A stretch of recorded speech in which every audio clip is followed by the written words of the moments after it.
Aloha! You are listening to Inside the Desert Oasis Room, episode number 233. This podcast is brought to you by Don the Beachcomber. Enjoy classic dining and cocktails in a tropical exotic setting. Now open in beautiful Madeira Beach, Florida. Can't get to Florida? Get a piece of Don the Beachcomber from the comfort of your own home. Visit shop.donbeachcomber.com to see brand new merch like collectible tiki mugs, postcards, magnets, stickers, t-shirts, hats, and more. That's shop.donbeachcomber.com. This podcast is brought to you by Deadhead Rum, fine single blended rums made with sugarcane sourced from the jungles of Chiapas. Master blended by 43-year rum veteran Jorge Perez, the most decorated master blender in all of Mexico. For more information, check out their website at deadheadrum.com. Today we chat with Jayme Lynn Blaschke. Jayme is a tiki enthusiast and YouTuber out of New Braunfels, Texas, who makes instructional videos on lamp building, cocktails, tiki carving, and more. We talk about how he got started in tiki and YouTube, his building and production process, and what's in store for the future of his channel. As always, I hope you enjoyed this episode as much as we did bringing it to you. If you'd like to follow our adventures, check out our YouTube channel at youtube.com/PolynesianPop, where we chronicle events, bars, travel spots, cocktail tutorials, and more.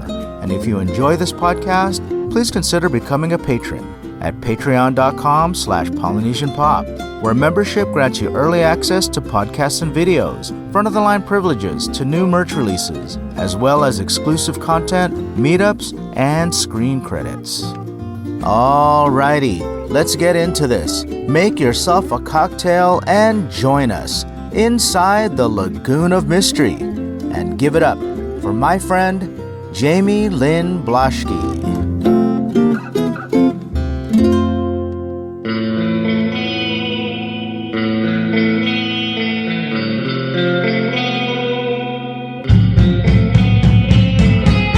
Inside the Desert Oasis Room.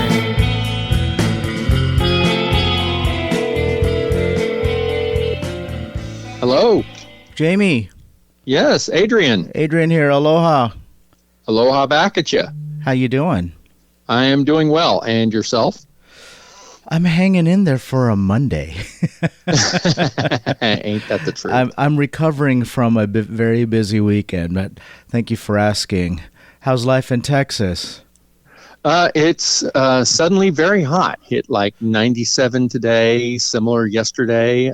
This is like mid to late June weather that slammed us 3-4 weeks ahead of time. Oh, that's crazy. You know, Yeah. out here we still have gloom. Well, you know, in June they call it June gloom, and then because it's May they call it May gray. And it's still cold, like at night and in the early morning. You got to wear a jacket, and the sun doesn't come out till like mid-morning, 10 or 11, maybe 10 o'clock, maybe now. Right. Yeah. I've been there on the West Coast a number of times, and it's always, surprised me. You'll have, I guess it's the Pacific Ocean causes that temperature differential between the night and the daytime heating. And, we don't get a whole lot of that here. We're much more inland, and even then the Gulf is much shallower. So it's a relatively warm body of water. So we have warm nights and hotter days. What part of Texas are you in? Central Texas. I am between Austin and San Antonio. Austin and San Antonio. Okay. Do you have like a major metropolitan city where you are, or are those the two? Well, we'd be like part of the San Antonio geographic. Okay, so San Antonio, greater San Antonio area. San Antonio. Okay, I'm asking because I'm supposed to be in Houston next month, but I don't know how far away. It sounds like it's far away. Is that far away? Yeah, It's a good 2.5 hour drive, Gotcha. and that's probably just to get it out of Houston. Okay. Houston is just sprawling. Yeah, okay. Yeah, you think Los Angeles is sprawling. Houston is Houston's just even insane. okay. Yeah. San Antonio is a good 2.5 hour drive on Interstate 10 from Houston. And, Gotcha. pretty much the same for Austin. Austin's just real short drive. Austin and San Antonio are close together, but Okay. Houston is way out east of us, and then Dallas, Fort Worth, or even farther, like a 4 hour drive to the north. So yeah, Okay. you're talking some pretty good So it's quite a Pacific Coast ways. highway road trips. Yes. Yeah, it's quite a ways. Okay. I was gonna say if I'm not super far from you, then I'd like to say hello and see you in person. I know we tried to do that Yeah, a little while yeah. ago, and things didn't work out. I got sick, and we weren't able to put something together. And I deeply regret that, if I'm being quite honest with you, because of what we both do. I thought it would be fun to do something, some kind of a collab or something like that. Oh yeah, that'd which be I fun. always But look if forward you're going to to. be in Houston, I can put you in contact with some folks there in Houston. Houston has an active tiki community. Yeah. And Lalo's a great tiki bar. It's got straddles that line between local hangout and a tiki bar. So it's a great neighborhood place to Okay, go cool. visit. Well, I'm going to check that out. I'm only going to be there for one night because I'm going on a cruise, and we're Okay. going Out of on a Galveston? cruise out of Galveston.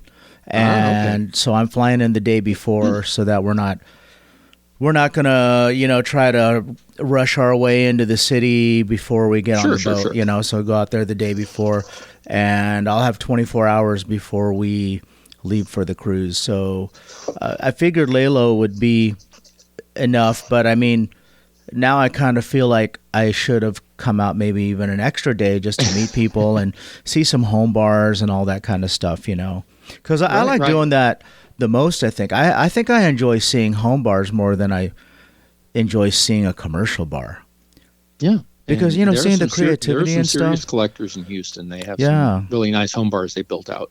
Yeah, because you know what it takes to do this stuff, man. I mean, like, I watch your channel. You do all this creative stuff, and you show people how to do some of these things, making float lamps and all that kind of stuff. That's the truth. My motto is I make the mistakes so you don't have to. Yeah, I love that.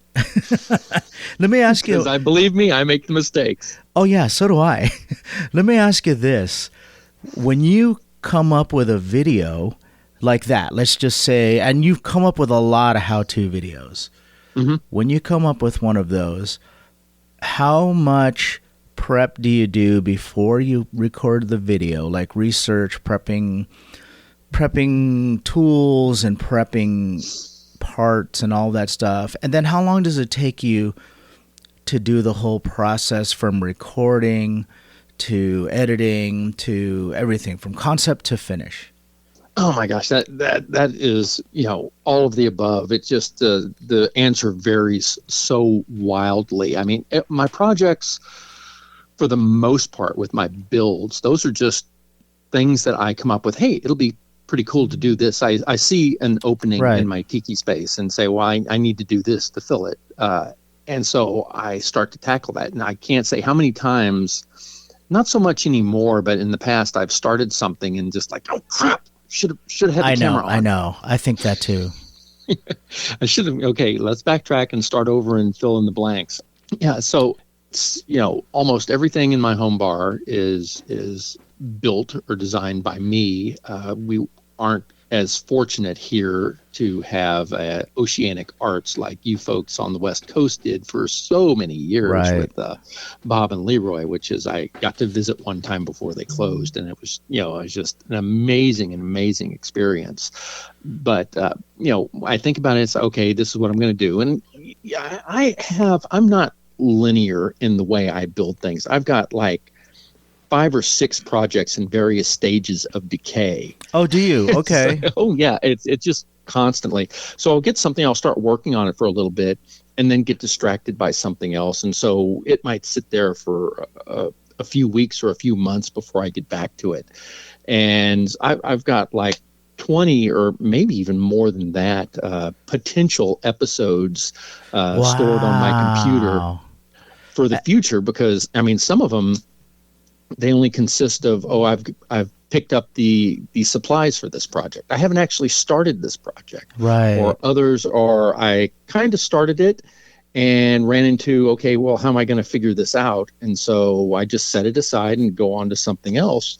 For example, one of the things last year, there was, I skip around a lot, Okay. train of consciousness kind of guy. Yeah. So apologies to the listeners who are trying to follow along at home, but I am building out a tiki bar space inside, because my main one, the Lagoon of Mystery, that's under a 65-foot covered patio outside next to our pool. And so it's fantastic, but several months of the year, we actually have a semblance of winter, and so it's not entirely comfortable out there. So we're converting this one unused room into an upstairs tiki space, and then the hallway, there's just some regular wall sconces for lights. Last year, I lucked into a pair of wall sconces from Disney's Polynesian Village, which they refresh every so often. So it's like I picked these up relatively cheap, and it's like, okay, we're going to replace these lights in the hall. Okay, well, how am I going to mount them? I'm kind of sketching out the ideas for a wall mounting plate that I'm going to carve out of wood and use a router and, do some trim with that and torch and stain it and all that kind of fun stuff. And I picked up, the sockets, the lighting sockets to go in there. But that's as far as it's gotten. I haven't actually started building it. I haven't sat down to build it. I haven't started pulling the existing sconces off the walls. So, that's one of those that's in progress, although the progress isn't terribly visible or, noticeable. So that's, started almost a year ago. Now, are you filming that process? Once I get onto it, it'll, be a few days and then it'll be done. But, I just draw things out, Now, are you filming that process? Yes, I'm gonna film it. Okay, but I mean, have you already started with that? I've started. I filmed myself sketching out the router pattern that I will carve into the wooden mounting plates that are going to go up there, and that's as far as it's gone. I've got like 5 minutes of video in the file. For it. Okay. So you sound like me. You have a few things that, well, as far as projects are concerned, when I was younger, I had a woodshop teacher say to me to finish your current project before you start your next one, or else you end up with a bunch of unfinished projects. There's words of wisdom there, I think. Which I do have a bunch of unfinished projects, but I try to finish whatever I'm working on right now. But then I also, like when I said you sound like me, is I have several video projects in the works that are in various stages of completion. Like, so for example, I'll give you two of them. So one of them, I'm trying to visit every Duke statue, every Duke Kahanamoku statue. Ah, okay. That's fun. Yeah. And so I've filmed the ones that I've been to as I go to them, because they're not all in the same state, right? There's a Duke statue at the Duke's restaurant in Maui. There's one at the Duke's restaurant in Waikiki. And then there's one in La Jolla, and then some of them aren't even at a Duke's restaurant. You just have to know where they are. I think there's one in Manhattan Beach I haven't seen yet. There's one in Huntington Beach, which coincidentally is across the street from a Duke's restaurant that doesn't have one at the Duke's restaurant in Huntington Beach. So I'm about halfway through that. That's just going to take time because I just can't go to all of them. 3 or 4 of them are out of state. Yeah. I mean, you got to pace yourself and prioritize. Yeah, and then the other one that I'm in progress of right now is also filming myself in front of every former Don the Beachcomber location. Oh, my goodness gracious. Wow. I know. That's a tall order. There's a lot of them. There's probably over...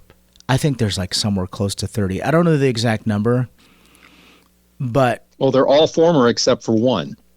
except for the new one. Yeah, Yes, these that's are the only one. Yeah, that's not a I'm former. trying to look at all the original ones, but I've only been to a few. So of course, like here in Southern California, I've been to the very first one, and then there was two on the same street on McAdam Place, one at 1722 and one at 1727. And of course, you've been to Palm Springs. I just filmed the Palm Springs one when I was at Tiki Caliente. Of course, been to, what are the other ones? I filmed the one at Marina Del Rey, which the building is still there, that round building. And obviously I've got lots of film of the fake one that was in Sunset Beach. And I call it a fake one because it wasn't opened by the Down the Beach Corner Corporation. So, there's a bunch of them. And I started to think, do I really need to get to all the ones out of state? Maybe I'll just do all the ones in California or something. But that's a work in progress too, because I have to get to them. Right. And a lot of them, I mean, there's nothing left. I know the one that was in Houston, it was only there for a decade, and it's a corner of a shopping mall right now. Dallas is a parking lot. It's an empty parking lot. Wow. Yeah. See, but I would still film that. I would go and stand in the middle of that parking lot, and I would say something into the camera. And each visit is only like 5 minutes because there's mostly nothing to film, right? Yes, exactly. But once you put the whole video together, I think it'll make an interesting video. Yeah, and I mean, you've got to go to all of them, because I mean, you will know that you didn't go to all of them, and it'll still sit there in the back of your mind going, saying, I really should have done this all the way. Yeah, 100%. Maybe what I'll do is I'll start with like all the locations in Southern California, right? Because I can do that. There was one in San Diego. There was one in Corona del Mar. I haven't hit either of those two yet. I know that there's more off the top of my head. It's just escaping me. But I know that there's more, and maybe I'll start with that, and then I'll expand. It's kind of like the guy who visited every ballpark in the country. Do you remember that story? I've known, actually knew one guy who did. He was in the Tiki too. He's since passed away. But yeah, that one guy made a lot of news coverage with that. Oh, yeah. So something like that, but we'll see. And then maybe after if I complete that whole list, maybe then I'll do Trader Vic's, That'll involve a lot more international travel. Yeah, but I've got a whole list of video ideas in my phone, and there's probably 40 or 50 videos in there. But, you also take the content as it comes, right? Yeah, exactly. I mean, that's I've had some interesting people drop in to visit me. So we've done interviews with that. It's not really an interview show that I do. I mean, it was started at the urging of a friend who said, you should start a podcast with your building, because that's when I started building, because I'm relatively new to Tiki, unlike you and some of the West Coast old guard. I don't think you're a new guy anymore. You've been around for a while. Probably not anymore. The years are starting to add up. But before 2016, I had no idea that Tiki existed outside of the 1950s. Oh, okay. Yeah, and it was actually my wife. We had recently moved into a new home that had a swimming pool and the aforementioned covered patio in it. The pool was surrounded by palm trees, and we're floating in the pool that summer of 2016. And out of the blue, she says, "You know what we need? We need a tiki bar." So I said, "Okay." And I went online. I'm not a really skilled woodworker, but I know enough to get myself in trouble, and found a bar plan, made some adjustments to it, and built it out of plywood and stuff in my garage, and added some bamboo and some thatch to it, and said, "All right, I got a tiki bar now." And that holiday break around December, I started thinking, I wonder if anyone else is as cool as me. I wonder if anyone else is cool enough to have a tiki bar. And I went online and I did some Googling, and I found this website. You might have heard of it. It's called Tiki Central. Yep, Tiki Central. And I clicked on the home bar thread that they have there, and my mind was absolutely blown away. And Yeah, I there's have some fallen down a deep and twisty rabbit hole ever since. yeah, there's You some know, great stuff in there. Yeah, I learned a lot of lessons by reading a lot of the threads in there. A lot of lessons before I made the mistakes, you know. But I also made my own mistakes. But I learned a lot of things from that. Yeah, it's just so much inspiration, and it's even today. I mean, it's an older kind of bulletin board type thread, but I mean, it's just such a wealth of reference material in there, just 100%. to see what other people have done and just take inspiration from that. I haven't, outright copied anyone in there, but I've seen that, and it's like, oh, that gives me an idea what I can do here, Right. And it just kind of snowballs. You know, what I love about Tiki Central is because it's a bulletin board or a forum, and it's all in one place. So yes, as Facebook became a thing and people started posting things on Facebook, everything got fractured because now you have multiple groups on Facebook and you have people posting things on their own walls and all of that stuff, right? Which is cool, but then how the program works is after a couple of days it's all gone away. So yeah, that's right. And Facebook is so difficult to search. I know that I've posted things on my own page, and I can't find it. 100%. Same thing with me. And with Tiki Central, it's all there. So it's kind of a shame that that's not the central place anymore where people are going to share knowledge because, I appreciate people sharing knowledge in the different groups that are on Facebook or other forms of social media. Like you'll see knowledge shared on Reddit, right? In the Tiki subreddit there. But the thing is that since it's all different websites and it's all different profiles and it's all different groups, like everything's spread apart.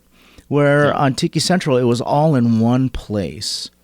So it's kind of a shame that things have changed, but that's the way the world works, right? Things are going to change, but yeah, the only constant in this world is change. Exactly. Still, newcomers to Tiki, when they're asking for references and stuff, I will still say go check out Tiki Central, even if you're not going to be an active participant. Bookmark that site and just go back to it, because whatever questions you may have, 100 other people have already asked that, and it's already been answered on Tiki Central. The information's there.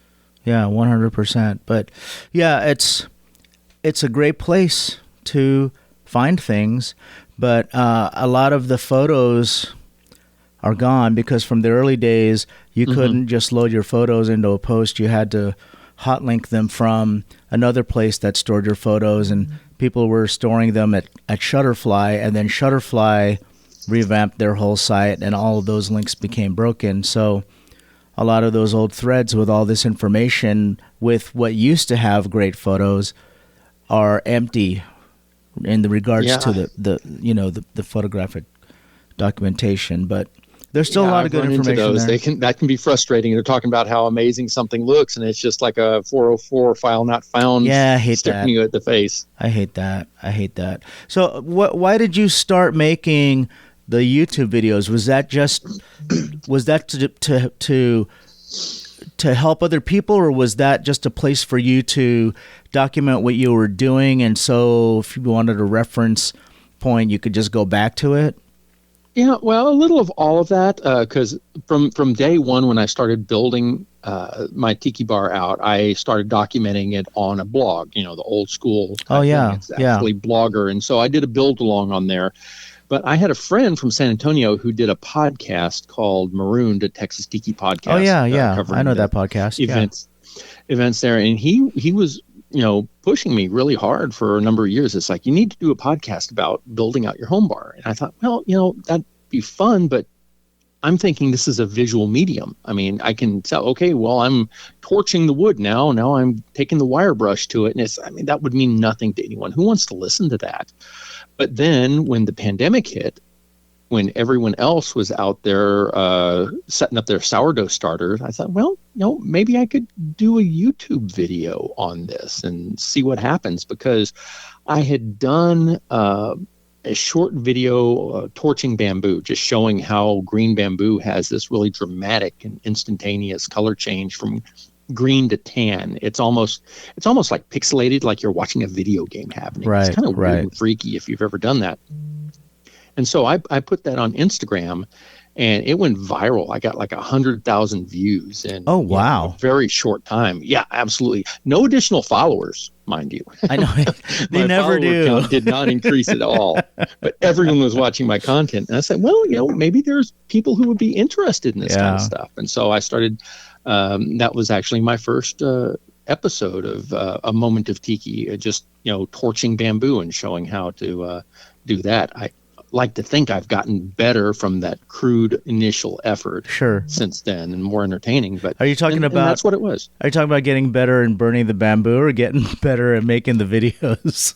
Everything. I mean, everything. I learned, Bamboo Ben, actually, after I did that, he goes, what'd you do to treat it? And I was like, well, I burned it. He goes, oh, what about bamboo mites? And so then I went and looked up bamboo mites, which are an issue in California and Florida.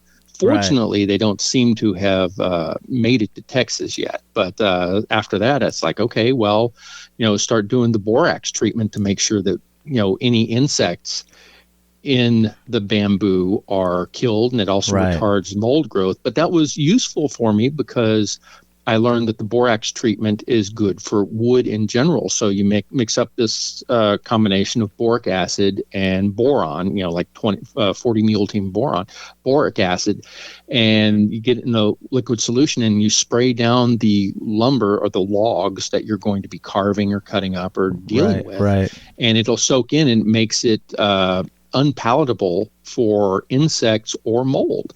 And that was useful for me because we do have powder post beetles around here, and we do have termites, and we do have other insects that could get into bamboo and or palm logs or oak logs or any other type of log you want to carve. And so that was just a useful step on my learning curve. Yeah. Yeah, there was this place out here in Southern California, in Huntington Beach specifically, called Benson's Imports. And they were similar to Oceanic Arts. They just didn't have a Leroy that carved tikis, but they sold everything else, including shells and old maps and a bunch of nautical stuff, like a lot of the nautical gear that you see, like in the ship itself. Like, what do they call that thing that you pull back and forth that goes ding, ding, ding, ding, ding, ding? Ship spell?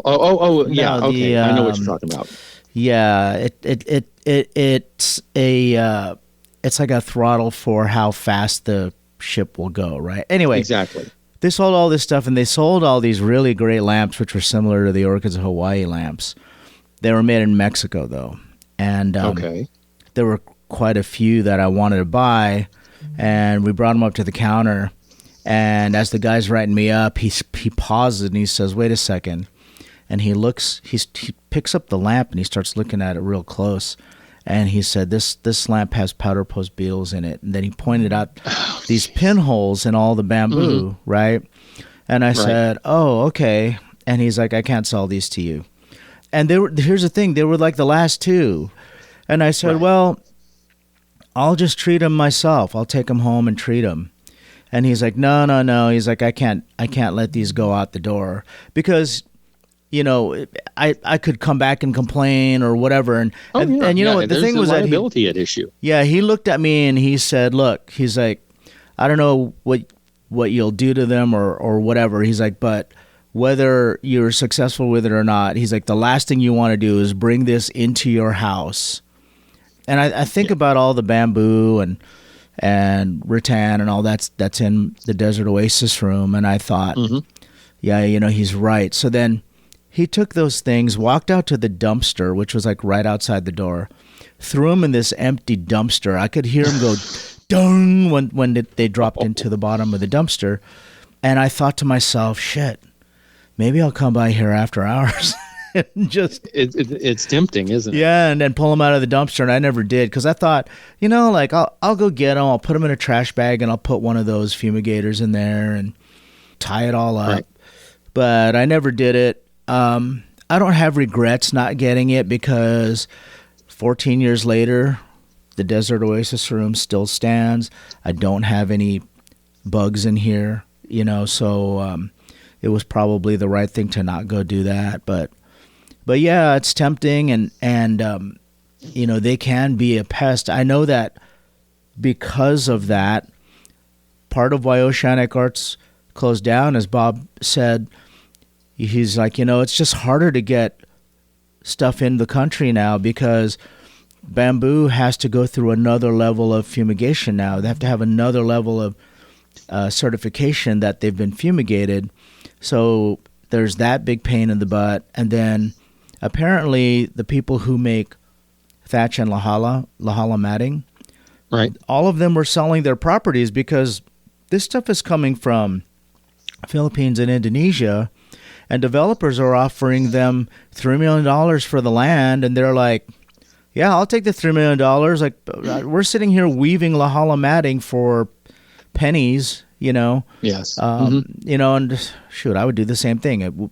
What would you rather do, get up and weave lahala matting all day, or just take the $3 million payday and, Oh yeah, absolutely. I mean, and that's an issue that's happening everywhere. I mean, here I grew up in rural Texas. I don't live in rural Texas anymore, but driving around, we used to have pastures and farmland and ranch land. You would just see cattle everywhere. Right. And even in New Braunfels, where I live now, there was all the cornfields and sorghum and all, it's a lot of cropland. All that's gone. It's all been sold off, and subdivisions are going up everywhere. It's sprawl everywhere, suburban sprawl, and a lot of these are generational farms that are being sold just because the money being offered is too great, and so the property is worth too much. 3, 4, 5 generations. There's okay, we're going to take the money and run. Yeah, I would do it right now if someone knocked on my door and offered me. I mean, why not, right? Why live a harder life than you have to? Right.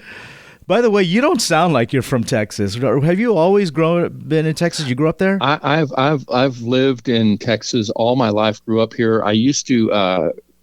Growing up, when I was a teenager, I worked at a restaurant that was right off Interstate 10. It was little more than an hour's drive outside of Houston. So we would get a lot of tourist buses coming in, either Mexico tourists or even European. And one time, a bunch of German tourists got out and they were having their lunch there, and I overheard them complaining in thick German accents how they were so disappointed that they've been in Texas 2 days now and hadn't heard anyone talking Texan yet. Oh, that's hilarious.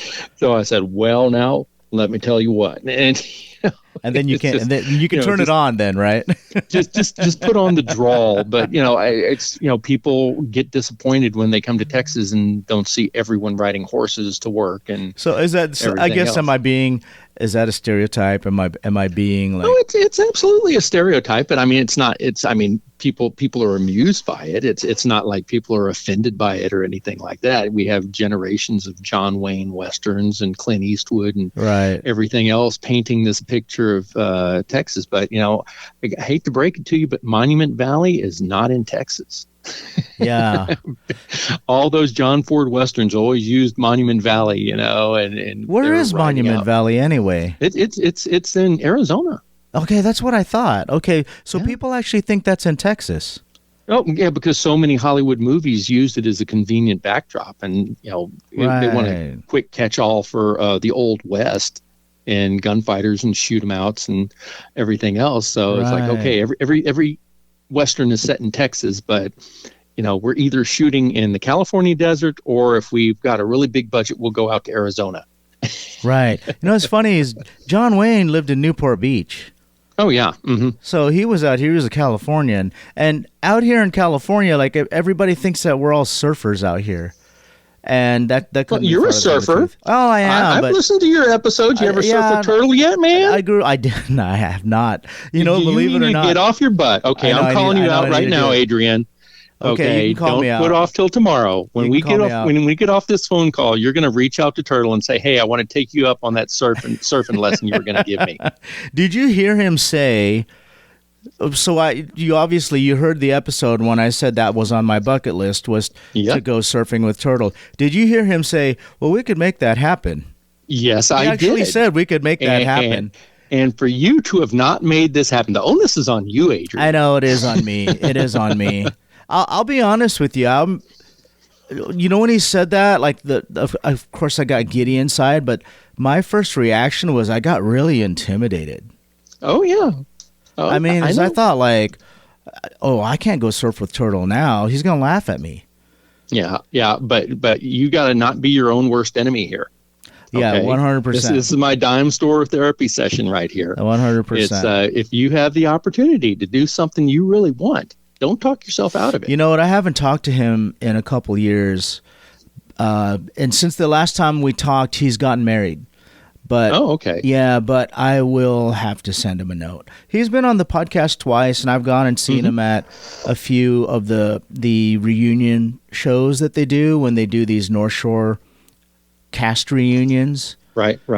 So I've gone and seen those and met like all the other guys like Chandler and Rick, all the people that play the other characters. But I've wanted to have all of them on the podcast too. I just never have, That's the other thing is that you reach out to people, or sometimes you do get intimidated to bother somebody, quote unquote, bother them, right? Sure. But sure, I know the feeling, 100%. Yeah. But, sometimes you just got to do it. But, there's that old saying of don't meet your heroes. Like, these guys are cool. But I interviewed a few Hawaiian artists that they play Hawaiian music, big recording artists on the islands.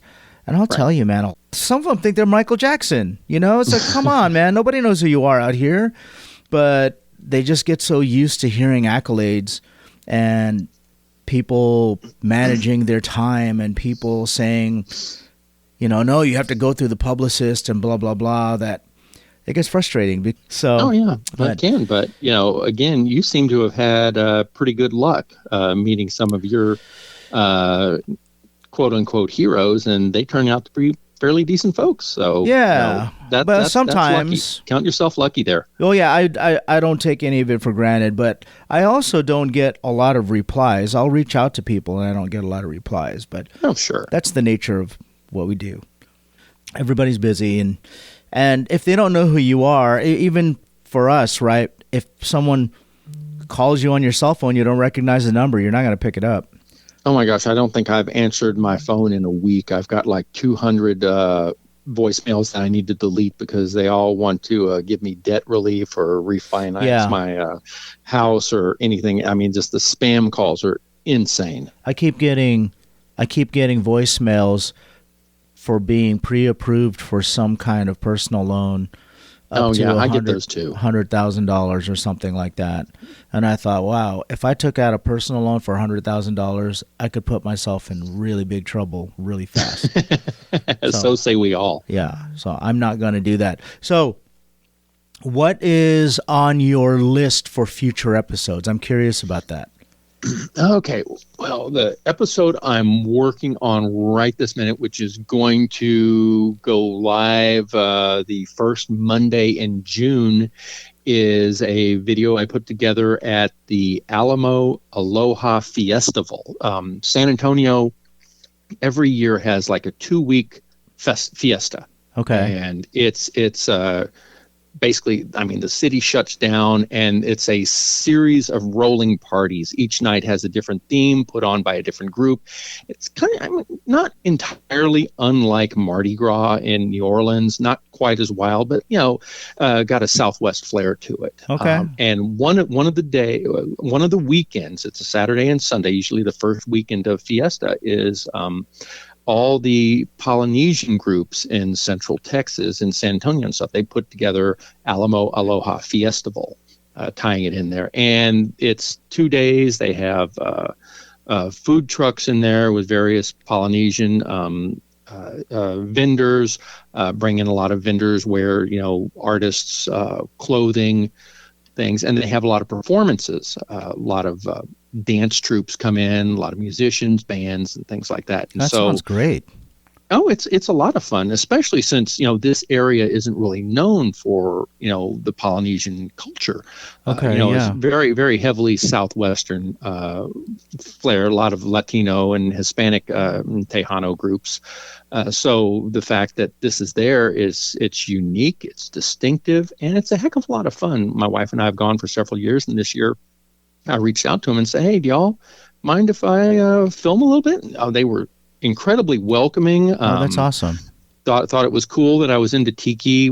Happy to show off a lot of their art and a lot of their vendors, and it was a great time. And so I'm putting the finishing touches on that. That episode's going to go out. Then the episode after that is I was at an estate sale. My wife and I go to a lot of estate sales. And we were just looking around, and a lot of the stuff is, kind of out in the country, and so it's kind of farm and rustic and everything. And I saw sitting in the corner, it was a bamboo wastebasket.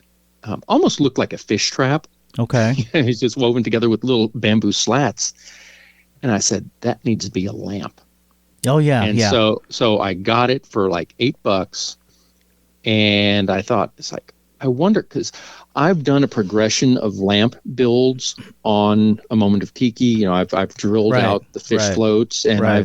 I've poured resin to do a shell lamp. And each Right. one, I kind of push myself a little harder, how to get a little more elaborate, make it a little more challenging, see if I can stretch my skill set any.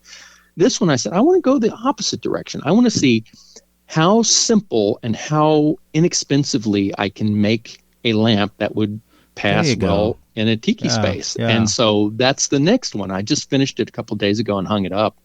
And I got to say, it looks pretty cool. Pretty stuck cool. Stuck a flicker bulb in there, and it's nestled in with everything else. And it's like, okay, I can do this. I can do this cheap, and I can also mortgage a kidney and go really insane. So I can go both ways. I love it. I love your lamp videos because they are very detailed, and I've learned from them some of the techniques that. No way, really? Oh yeah, absolutely. Well, the way, like when you cut the glass float, I think everybody's scared to do that.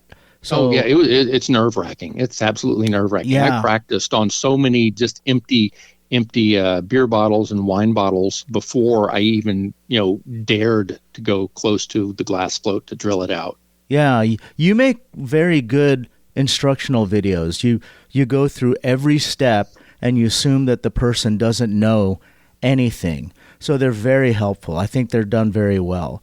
And I just remember how much I didn't know. I didn't know any of this stuff. And so basically I'm answering my own questions as I'm going through it. And that's why I was asking, like, are you making these videos as a reference point for yourself for down the road? Like, oh, you know what? I've done that before. Let me see how I did it. I can go back and watch that video. Because in the early days, I was using YouTube as a place just to store videos for myself that I could reference later, or a place where I could share videos with my family, maybe a video of like my dad playing the piano, and then I could send a link out to my sisters or whatever. And then that video's there, you know what I mean? But then I've got the same account. I've got one with just some old family videos and stuff like that nobody sees. Yeah, me too. They're all really old. They're from back when YouTube first started, and they're all set to private, but they're there, right? Because I was using it as a repository. So I was curious if that's what you were doing, and I was also curious. Here's a question for you. So once you started building things, making lamps and other things, did you go down a rabbit hole of buying tools and specialized tools and things that you normally wouldn't have to accomplish those projects? And also on the YouTube front, were you doing the same thing with gear and equipment as you started to become more proficient with the YouTube stuff? A little bit, not as much as you might think, because I've done some woodworking, just a little bit. I wouldn't consider myself a fine woodworker or even a master carpenter or anything like that.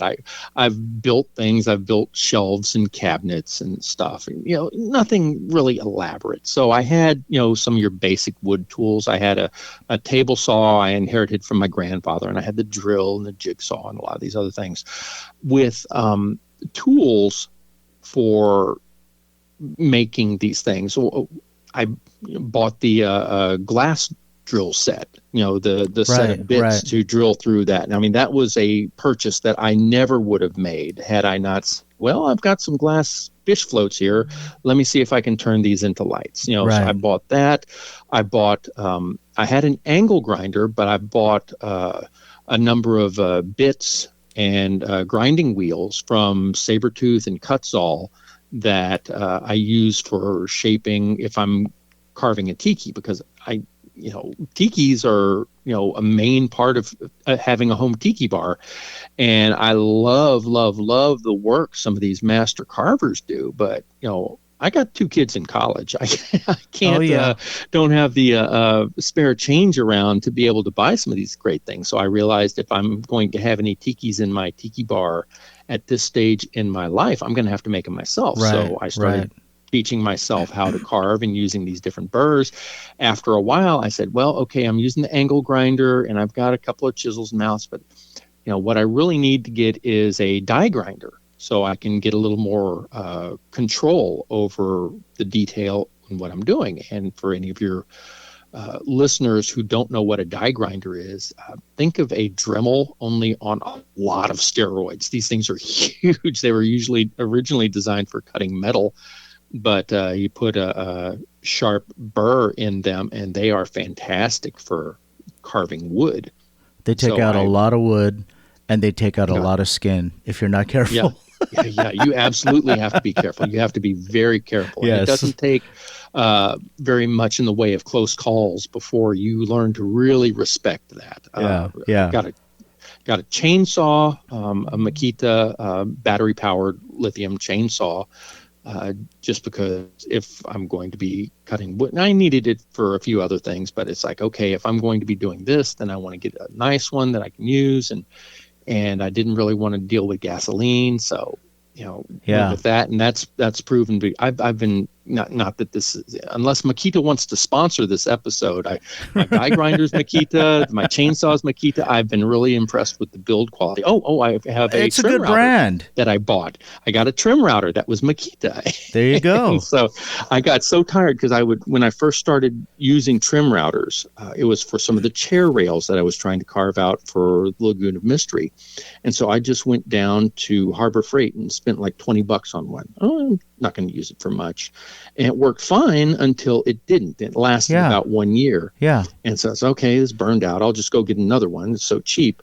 And the second one lasted a year before it burned out. And it's like, $20 here, $20 there, suddenly that's going to add up. And so I said, okay, the next one I'm going to get a nice one, and I'm using it a lot more than I expected.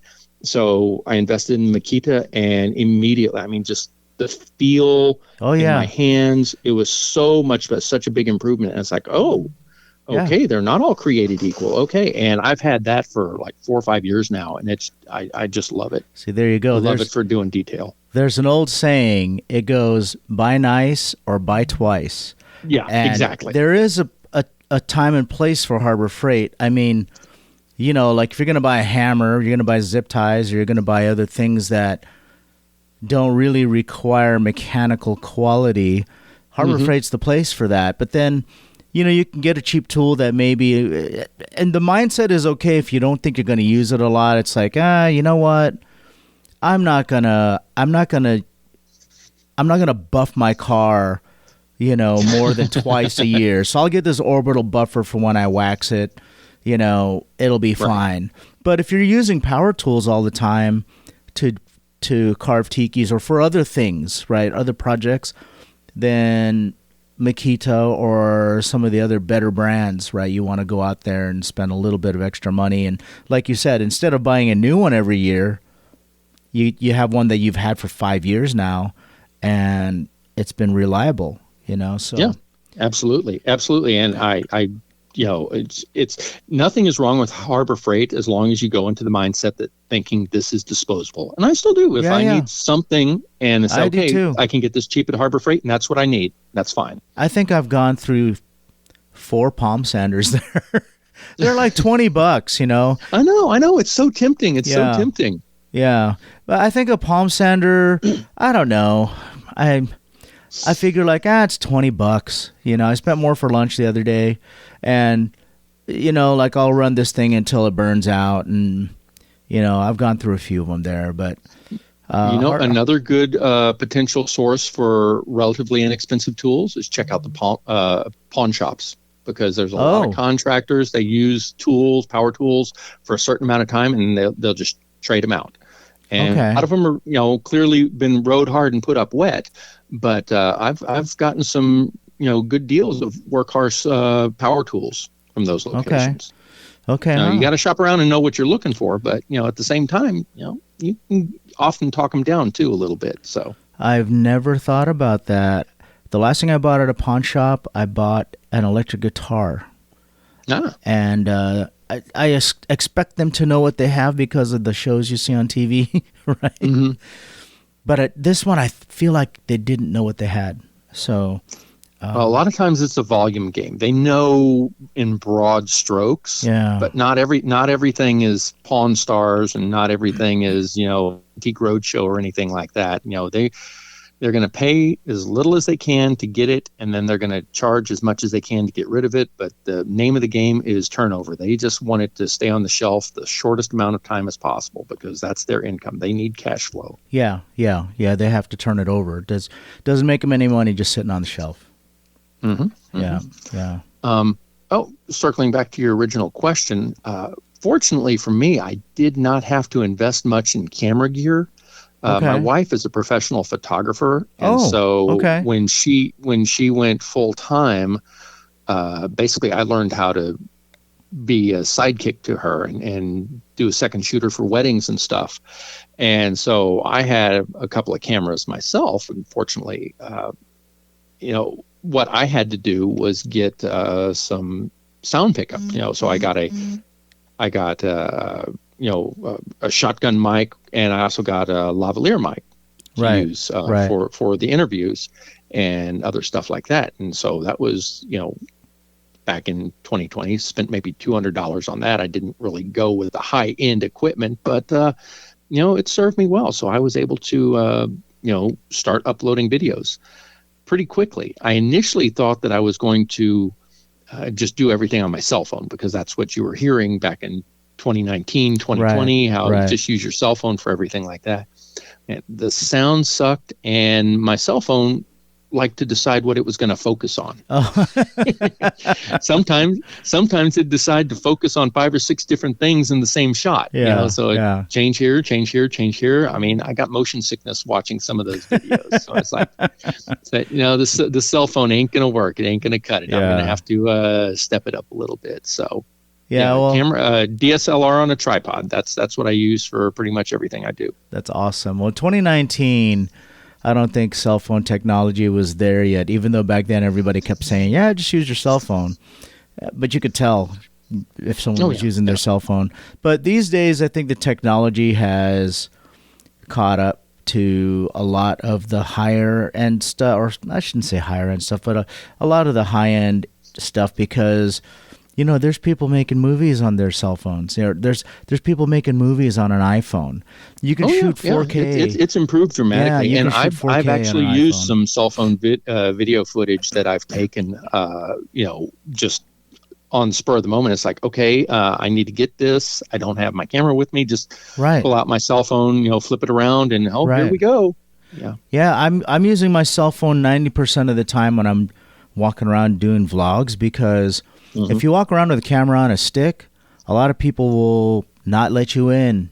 A lot of people will say, there's no cameras allowed in here. Whether it's a concert or you're going into like even a restaurant or whatever, a lot of times they'll see that thing and they'll say like, you got to put that away. You can't come in here with that. But nobody bats an eye when you pull out your phone. Not with a cell phone. You can pull out a cell phone and you can film everything that you want to film, and you can be discreet about it, and they don't know what you're doing. They think that you're just taking another selfie video or another photograph or whatever, you know. Oh, it's Adrian's participating in the latest TikTok challenge. Right, exactly. So you know, they don't know. So yeah, that's why I use the cell phone. But then again, as I mentioned before, even though the cell phone technology is really good, I still can't tell the difference between when I'm using my Sony ZV-1 versus my iPhone. There's a huge difference in the richness and sharpness of the video.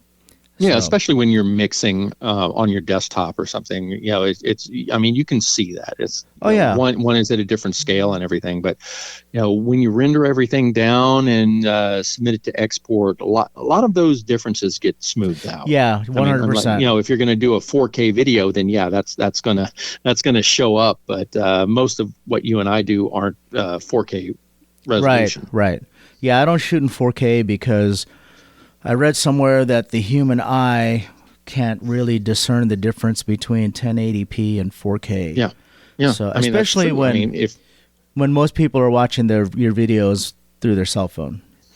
Yeah, unless someone's going to capture that and then zoom in to that little corner tiki in the background to see if that's actually a Leroy Schmaltz original or somebody's knockoff, then then the 4K is useful. But just for regular viewing, I think it's a little bit of overkill. Yeah, I think so too.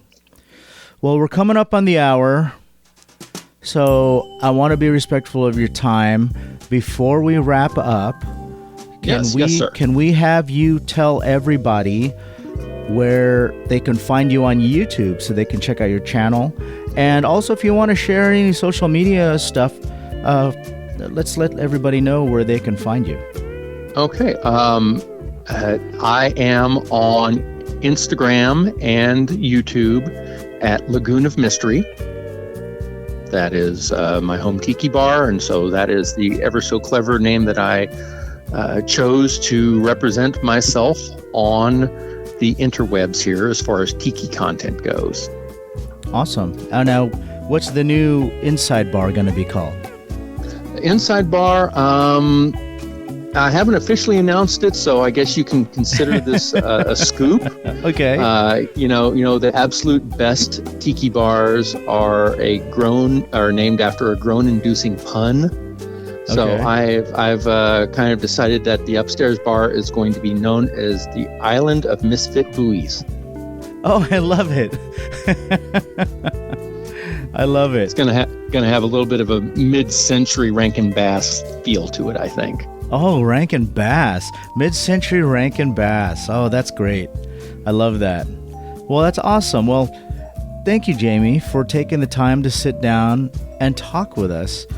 We should have done this a long time ago. Why did we wait so long? You tell me, man. You're the mastermind calling the shots. I'm just the peons here in the peanut gallery. Well, I apologize that it took so long. We should have done this a long time ago. We interact online, but I don't know why we never thought about doing a podcast together. And we do the same stuff, right? We do the YouTube stuff, and better late than never. That's what I say. Yeah. Well, I appreciate you taking the time. And for our listeners out there, give our friend Jayme a follow at Lagoon of Mystery. And if you would like to follow us, we are at Polynesian Pop on Instagram. We also have a YouTube channel if you want to follow our adventures, youtube.com/Polynesian Pop.